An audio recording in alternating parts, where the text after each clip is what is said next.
Dans les hauteurs vertigineuses des Andes, plane une silhouette immense, son envergure dépasse les 3 mètres. Il ne bat presque pas des ailes, il vole au-dessus du monde. Entre ciel et terre, voici le condor. Pour les Incas, ce n'est pas un oiseau, mais un dieu vivant, le condor des Andes, vulture griffue, est l'un des plus grands rapaces au monde. Il peut vivre jusqu'à 70 ans et voler pendant des heures sans effort, porté par les courants thermiques. Mais au-delà de sa puissance physique, le condor était pour les Incas une créature mythique et sacrée.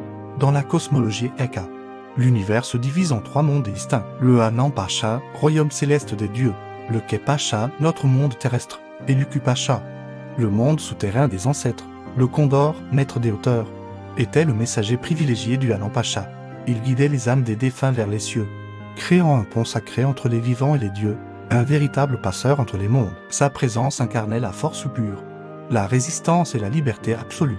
Sur les fresques et les temples incas, on le retrouve majestueux, ailes déployées au-dessus des sommets andins. Ses plumes, considérées comme sacrées, étaient utilisées dans les rituels pour bénir les guerriers et protéger les récoltes.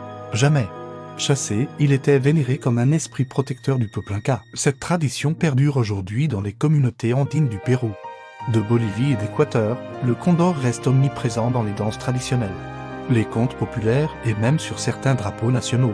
Pourtant, ce messager des dieux fait face à des menaces bien terrestres, la chasse, le poison, la destruction de son habitat. L'espèce est désormais protégée, car sauver le condor, c'était aussi préserver un fragment vivant de la Inca.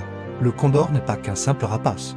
Il est le gardien éternel des cieux andins, le trait d'union entre notre monde et celui des dieux. Si cette vidéo vous a fait voyager, n'hésitez pas à partager vos impressions en commentaire et à vous abonner pour d'autres histoires fascinantes du monde animal. Et n'oubliez pas, parfois, il suffit de lever les yeux vers le ciel pour apercevoir la magie qui nous entoure.